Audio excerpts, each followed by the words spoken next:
नमस्कार भारत। आज मैं बीना सिंह ठाकुर आपके लिए हिंदी व्याकरण में संयुक्त व्यंजन लेकर आई हूँ। आज हम पढ़ेंगे संयुक्त व्यंजन कैसे बनता है। ठीक है, संयुक्त व्यंजन दो अलग अलग अब हम प्रैक्टिकल करके भी देखेंगे कि किस तरीके से उसका डेफिनेशन क्या है। दो अलग अलग व्यंजन जुड़कर एक नया व्यंजन तैयार करता है, उसे संयुक्त व्यंजन कहते हैं। ठीक है, अब कैसे करते हैं ये देखिए। यहाँ पर है क हलन श हलन अ मिलकर बने ख्य। त हलन प्लस र हलन अ इज इक्वल टू त्र। ज हलन प्लस न्य हलन प्लस अ इज इक्वल टू ज्ञ। श हलन प्लस र हलन अ बने आपके श्र, है ना।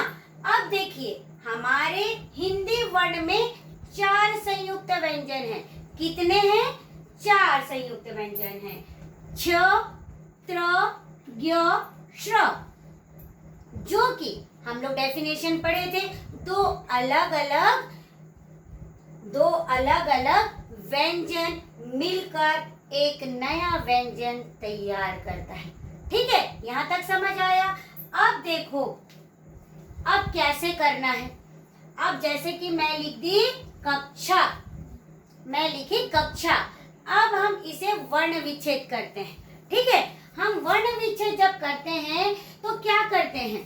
क हलन अ, क के साथ हमारा क्या जुड़ा हुआ है? अ स्वर जुड़ा हुआ है। ठीक, फिर प्लस छ। हमारे बच्चे क्या करते हैं? ये छ हलन आ कक्षा ये कर देते हैं। मैडम आप नंबर क्यों नहीं दिए? तो यहाँ पर हम क्या करेंगे? छ क्या है? हम नंबर किस लिए नहीं दिए? क्योंकि आपने डायरेक्ट ही छ को उतार दिया है ना। तो इसीलिए हमने क्या किया है? इसे तो तोड़ा हुआ है। ये सब दोनों जुड़कर ही हमारा ये मिला हुआ है। क्या? संयुक्त व्यंजन। इसीलिए हम यहाँ पर क हलन श हलन अ, है ना। लेकिन यहाँ पर कौन सा स्वर जुड़ा हुआ है? आ। तो इसीलिए हम यहाँ पर लिखेंगे आ। कक्षा। याद रखना बच्चों कि जब तुम संयुक्त व्यंजन बनाते हो, जिस फार्मूला से बनाते हो, उसका पहला वर्ण जो रहेगा वो अधूरा रहेगा। ठीक है, और दूसरा वर्ण जो होगा वो पूरा होगा, माने स्वर के साथ होगा। तुम अगर इसका वाला लिख सकते हो तो ये भी लिख सकते हो, फॉर्मूला में ये लिख सकते हो। मैं यहाँ अलग इसलिए करके बताई हूँ। ये भी लिख सकते हो और ये भी लिख सकते हो इज इक्वल टू क्ष। ठीक है, तो अब यहाँ पर कक्षा का हम लोग कौन वर्ण विच्छेद किए। अब देखो हम पत्री प हलंत अ त, यहाँ पर पत्री लाया है। तो अब हम इसको फिर से अलग अलग करेंगे त्र के लिए। कैसे? त हलन र, और इसमें कौन सा स्वर जुड़ा हुआ है? ई। कौन सा ई? बड़ी ई। तो ये बन गया पत्री। अब देखो ज्ञ, ज्ञ में हम क्या किए हैं? आज्ञा। ठीक है, तो आज्ञा में आप देखो यहाँ पर ये चीज को जरूर ध्यान देना कि आज्ञा में हम कैसे करेंगे। स्वर अपने आप में पूरा होता है, हम सब जानते हैं, और स्वर में हलंत नहीं लगता। तो यहाँ पर लिखेंगे आ प्लस ज्ञ का हम कैसे तोड़े हुए हैं? तो ज हलन न्य हलन प्लस ये कौन सा स्वर है? आ का। तो हम यहाँ पर लिखेंगे आ आज्ञा। सब अपनी मम्मी पापा का आज्ञा माना करो, ठीक है। और है यहाँ पर श हलन प्लस र हलन प्लस अ, जिससे बना श्र। तो अब हम लिखेंगे श्रम। तो श्रम के लिए कैसे लिखेंगे? श हलन र हलन, इसके साथ कोई स्वर नहीं जुड़ा है कि जुड़ा है? जुड़ा है। कौन सा? अ। अब ये हो गया अ श्र म हलन अ, ये हो गया श्रम। देखो यहाँ से बन गया, ये वाला बन गया क्या? ये क्या बन गया? ये वाला बन गया क। और ये वाला क्या बना? ये बना छा। तो ये बना कक्षा। अब देखो ये बना प और यहाँ पर बना त्री, पत्री। ये बन गया आ और ये बन गया ज्ञा, आज्ञा। और ये बना श्र और ये बना म। तो ये बन गया श्रम। हमेशा श्रम करते जाओ। ठीक, यहाँ तक आप लोगों को समझ आया? संयुक्त व्यंजन के बाद मैं आप लोगों को इसी के बाद संयुक्ताक्षर समझाने जा रही हूँ। अब देखो मैं संयुक्ताक्षर व्यंजन समझाने जा रही हूँ। इससे पहले हम लोग क्या पढ़े?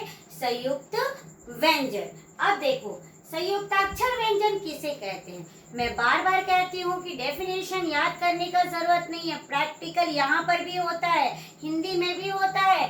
अब देखो जब एक स्वर रहित, रहित का मन है बगैर स्वर का, बिना स्वर का, ठीक, व्यंजन और अन्य जो, और दूसरा वाला जो व्यंजन है स्वर सहित, माने स्वर के साथ व्यंजन में मिलता है। दोनों जब मिल जाते हैं तो क्या होता है?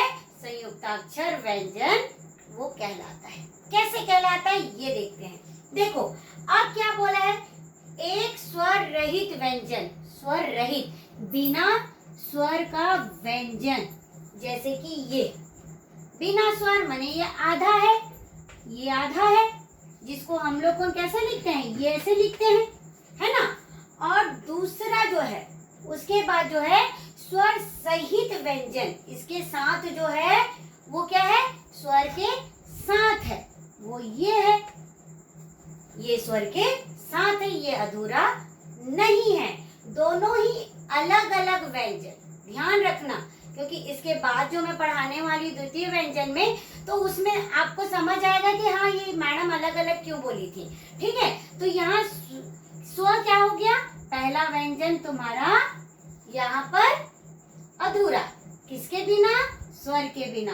और दूसरा व्यंजन स्वर के साथ है। अब ये दोनों मिलकर संयुक्ताक्षर व्यंजन बन जाते हैं। ठीक है, ये दोनों मिलकर क्या बने? संयुक्ताक्षर व्यंजन। जैसे कि हम लोग क्या करते हैं, इसे कैसे लिखते हैं? स्वागत, है ना। स्वागत, हमारे घर में मेहमान आए हैं, स्वागत कीजिए, है ना। स्वाभिमान, स्वाभिमान। इस तरीके से इसमें क्या बनते हैं?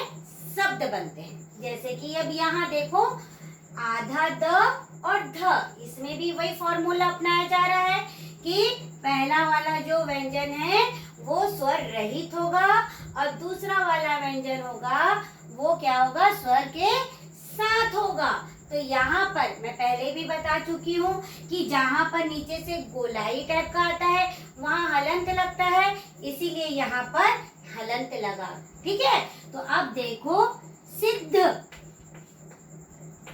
सिद्ध, शुद्ध, इस तरीके से इसमें शब्द लगा। ठीक है, और उसके बाद ये आया आधा त मने स्वर रहित और ये रहा स्वर सहित व, तो ये इससे बना त्वचा,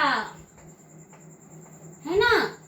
त्वचा, मेरी त्वचा बहुत ही कोमल है कि नहीं। और यहाँ पर और एक बना देते हैं तत्व, ठीक है।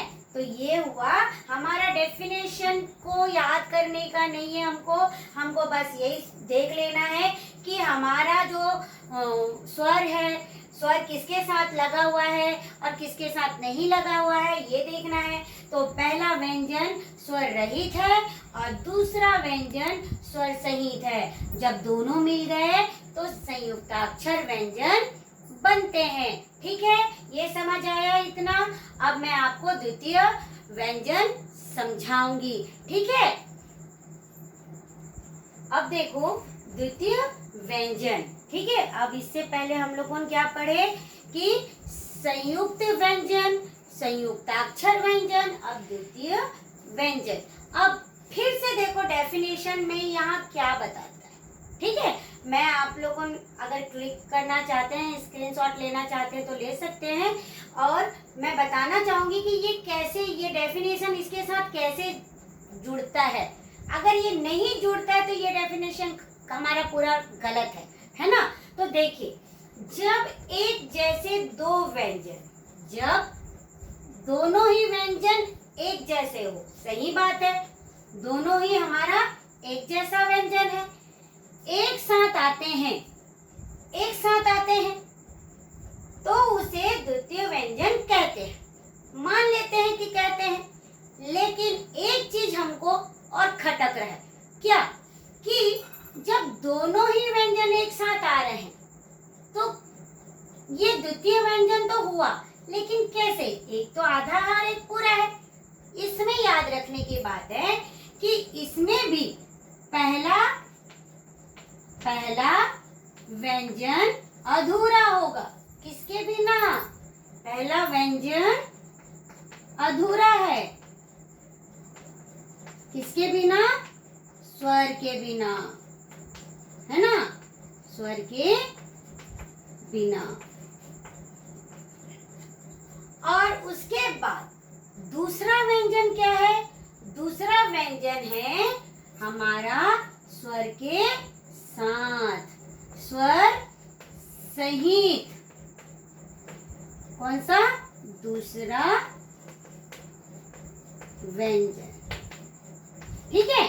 हम क्या किए कि हम इतना तो डेफिनेशन देख लिए, रट्टा भी मार दिए, लेकिन दिमाग में हमको यही चीज आ रहा है कि एक जैसे तो है, लेकिन एक पहला वाला जो है वो स्वर रहित है और दूसरा वाला जो है स्वर के साथ है, ठीक है। तो इसीलिए फिर इससे भी हम लोग एक एक शब्द जरूर बनाएंगे, ठीक है। फिर से मैं बताऊंगी कि पहला वाला जो व्यंजन है वो अधूरा होगा, माने स्वर के बिना होगा, और दूसरा वाला व्यंजन होगा जो कि पूरा होगा, स्वर के साथ होगा। इससे हम अगर कोई शब्द बनाते हैं तो लिखते हैं पक्का, ठीक है। ये दोनों ही व्यंजन मिलकर रहा, ठीक। दो यहाँ पर लिखा है द्वितीय व्यंजन, तो ये क्या है, पक्का, दोनों ही व्यंजन एक साथ, मक्का। अरे वाह, क्या बात है ना। मुंह में पानी आ गया, बरसात का समय है, गरम गरम मक्का मिल जाए तो और क्या कहने, है कि नहीं, नींबू और मिर्ची, ठीक। फिर है बच्चा, बच्चे मन के सच्चे, है ना, तो ये हो गया बच्चा। हाँ, अब देखो यहाँ पर लिखे थे पक्का, आम पक्का है, और यहाँ पर भी आम तो कच्चा है ना, यहाँ पर आम कच्चा है, तो हम यहाँ पर लिखे कच्चा। अब देखो टट, अब देखो इसमें क्या हुआ, मिट्टी है, हमारे देश की मिट्टी का तो सुगंध का क्या कहना, है कि नहीं, सौंधी सौंधी खुशबू जब आती है तो वाह, पूरे तन बदन ठंडे हो जाते हैं। फिर है गिट्टी, है ना, गिट्टी जो घर बनाने का काम आता है। हाँ, फिर है डड, कैसे, अड्डा, ये है हमारा अड्डा। हम लोग हमेशा बोलते हैं ना, आ जाना मेरे अड्डे पे। हम लोग उनके मूवी में तो ये सब है, ये हमारे विलन का अड्डा है कि नहीं। तो ये हुआ अड्डा। तो ठीक इसी प्रकार आप लोगों ने सीखा संयुक्त व्यंजन, संयुक्ताक्षर व्यंजन और द्वितीय व्यंजन। अब इसके बाद मैं तीनों को एक साथ एक्सप्लेन कर रही हूँ, से मिटा रही हूँ। अब देखो, मैं आप लोगों को संयुक्त व्यंजन, संयुक्ताक्षर व्यंजन और द्वितीय व्यंजन को एक साथ समझाने की कोशिश कर रही हूँ। ठीक है। अब है हमारे संयुक्त व्यंजन में 4 व्यंजन जो हैं संयुक्त व्यंजन है, क्ष, त्र, य, श्र। ठीक है। फिर उसके बाद संयुक्त अक्षर व्यंजन में ऐसा कोई नियम नहीं है कि इसमें इतने ही होंगे, जितने आते रहते हैं तुम्हारे शब्द में, तो उसमें देखते रहोगे कि ये अलग, बस इतना याद रखना कि ये अलग स्वर, ये अलग व्यंजन हो और ये एक अलग व्यंजन हो। पहला वाला व्यंजन अधूरा रहेगा, स्वर के बिना रहेगा, और दूसरा वाला व्यंजन स्वर के साथ रहेगा। ठीक। अब द्वितीय व्यंजन में देखो कि यहाँ पर दोनों ही व्यंजन एक ही है, लेकिन पहला व्यंजन अधूरा है और दूसरा व्यंजन पूरा है। ये दोनों में दोनों ही व्यंजन एक ही होंगे, लेकिन पहला व्यंजन अधूरा रहेगा और दूसरा व्यंजन पूरा होगा। ठीक है। तो मैं आप लोगों को एक साथ भी समझाने की कोशिश की हूँ, तो लगता है कि आप लोग इजीली समझ लेंगे। और अगर कुछ लगता है कि और कुछ इसमें कोई क्वेश्चन आ रहा है तो आप मुझसे पूछ सकते हैं और मैं और कुछ सिखाने की कोशिश करूँगी। तो आप लोगों को आज का वीडियो कैसा लगा ये ज़रूर कमेंट कीजिएगा, और मेरे चैनल को लाइक, सब्सक्राइब और शेयर ज़रूर करेंगे। धन्यवाद। स्वच्छ रहें, स्वस्थ रहें, मस्त रहें और कोरोना से दूर रहें।